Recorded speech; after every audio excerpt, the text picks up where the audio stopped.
Hello guys, ഇപ്പോൾ ഇൻസ്റ്റാഗ്രാമിലും യൂട്യൂബിലൊക്കെ ട്രെൻഡിങ് ആയി നിൽക്കുന്ന തെങ്കാശിയിലെ തിരുമല കോവിലിലേക്കാണ് ഇന്ന് നമ്മുടെ യാത്ര. ട്രിപ്പായാലും ഫങ്ഷൻ ആയാലും മേക്കപ്പ് മുഖ്യമെങ്കിലേ അതാണ് അമ്മു ചേച്ചി. അമ്പലത്തിലേക്ക് പോകുന്ന വഴിയുള്ള ഈ വ്യൂ ഉണ്ടല്ലോ, അത് ശരിക്കും എക്സ്പീരിയൻസ് ചെയ്യേണ്ട ഒന്ന് തന്നെയാണ് ഗൈസ്. അങ്ങനെ ഞാനിതാ അമ്പലനടയിലെത്തി. ധാവണി ഉടുത്ത് തലയിൽ മുല്ലപ്പൂവും ചൂടി കയ്യിൽ കുപ്പികളൊക്കെ ഇട്ട് അമ്പലത്തിൽ പോകുന്നത് ഒരു ഫീൽ തന്നെയാണ്. ഇതാണ് അമ്പലത്തിൻ്റെ ഫുൾ വ്യൂ. നമ്മൾ റീൽസിലൊക്കെ കാണുന്ന അതേപോലെ തന്നെയാട്ടോ നേരിൽ കാണാനും. ഇവിടെ നിൽക്കുമ്പോൾ എന്തോ വല്ലാത്തൊരു പോസിറ്റീവ് എനർജി ഫീൽ ചെയ്യുന്നുണ്ടായിരുന്നു. അങ്ങനെ ഞാനിതാ ഭഗവാനെ തൊഴുതിറങ്ങി. ഞങ്ങൾ വന്ന ദിവസം വലിയ തിരക്കുമില്ലായിരുന്നു, അതുകൊണ്ട് തന്നെ നല്ലതായിട്ട് തൊഴാനും പറ്റി. അമ്മു ചേച്ചിയാണേ ഈ വീഡിയോ എടുക്കുന്നത്. വീഡിയോയ്ക്ക് പോസ് ചെയ്യാൻ അമ്മ എത്രയൊക്കെ ശ്രമിച്ചിട്ടും ബട്ടക്കുട്ടനൊരു മൂഡില്ലായിരുന്നു. മേ ബി അവൻ ഉറക്കം ശരിയാവാത്തതിൻ്റെ ആയിരിക്കാം. നമുക്കൊരു പിക്ക് എടുത്താലോ ഞാൻ ചോദിച്ചു. പക്ഷേ ഭാവം ഞാൻ വീഡിയോ എടുക്കുന്നതെന്ന് അവർ മൂന്നാളും അറിഞ്ഞിട്ടില്ല. കണ്ടില്ലേ അർജുൻ ചേട്ടനും മണിച്ച ചേച്ചിയും ചിരിച്ചുകൊണ്ട് പോസ് ചെയ്യുന്നത്. എങ്കിൽ പിന്നെ വല്യമ്മേനെയും അമ്മേനെയും കൂടെ ഒന്ന് പറ്റിച്ചാലോ നമുക്ക്. പാവം അമ്മ. പായസവും അരവണയും ലഡുവും ഒക്കെ കഴിച്ചാലല്ലേ അമ്പലത്തിൽ വന്ന ഫീല് കംപ്ലീറ്റ് ആവും. അങ്ങനെ ഞങ്ങളിതാ അമ്പലത്തിൻ്റെ താഴെയുള്ള പ്രസാദങ്ങളൊക്കെ വെക്കുന്ന ഒരു ഷോപ്പിൽ കയറി. ശരിക്കും പല വെറൈറ്റീസിലുള്ള പലഹാരങ്ങളും പ്രസാദങ്ങളും ഇവിടെ ഉണ്ടായിരുന്നു. പിന്നെ കുഞ്ഞുങ്ങൾക്ക് പറ്റിയ ടോയ്സും കുട്ടികൾക്ക് പറ്റിയ വളയും മാലയും കമ്മലും ഒക്കെ ഉണ്ടായിരുന്നു. ഇവിടെ വരാൻ പറ്റിയതിലുള്ള ഹാപ്പിനെസ് ആട്ടോ നിങ്ങൾ എൻ്റെ മുഖത്ത് കാണുന്നത്. അമ്പലത്തിൽ നിന്ന് നേരത്തെ ഇറങ്ങിയപ്പോൾ സുന്ദരപാണ്ഡിപുരത്തെ സൂര്യകാന്തി പാടം കാണാൻ പോയല്ലോ എന്ന് ഞങ്ങൾ വിചാരിച്ചു. പിന്നെ ഒന്നും നോക്കില്ല, ഗൂഗിൾ മാപ്പ് ഇട്ട് നേരെ സുന്ദരപാണ്ഡിപുരത്തേക്ക്.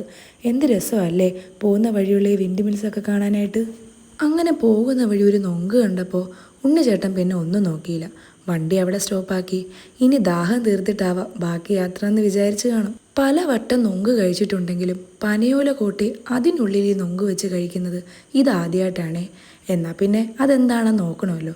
അപ്പോഴാ ചേട്ടൻ പറയുന്നത്, നിങ്ങൾ സ്ട്രെയിറ്റ് പോകുന്നതിനേക്കാളും താഴെയുള്ള റോഡ് വഴി പോയാൽ പെട്ടെന്ന് നിങ്ങൾക്ക് സുന്ദരപാണ്ഡിപുരത്ത് എത്താമെന്ന്. പിന്നെ ഇതിനിടയിൽ ചെറുതായി ഒരു കോസ്റ്റ്യൂം ചേഞ്ചും നടന്നായിരുന്നേ. ജീൻസും ടീഷർട്ടും ഇട്ട് തലയിൽ മുല്ലപ്പൂ വെച്ചേക്കുന്ന എന്തിനായിരിക്കും നിങ്ങൾ ആലോചിക്കുന്നത്. സംഭവം വീഡിയോയിൽ കൊള്ളാമെന്നൊക്കെ പറഞ്ഞാലും നോക്കിനോട് എനിക്ക് വലിയ താല്പര്യമില്ല കേട്ടോ. കാറിലിരുന്ന് നല്ലൊരു ഉറക്കം പാസ്സാക്കി നമ്മുടെ ബട്ടുക്കുട്ടൻ സടകുടഞ്ഞ് എണീറ്റിട്ടുണ്ട്. നല്ല വ്യൂസും നല്ല തണുത്ത കാറ്റും ഒക്കെ കൊണ്ടപ്പോൾ ആളൊന്നും ഉഷാറായി വരുന്നുണ്ട്. അങ്ങനെ ഞങ്ങളിതാ സൂര്യകാന്തി പാടത്തിലെത്തി.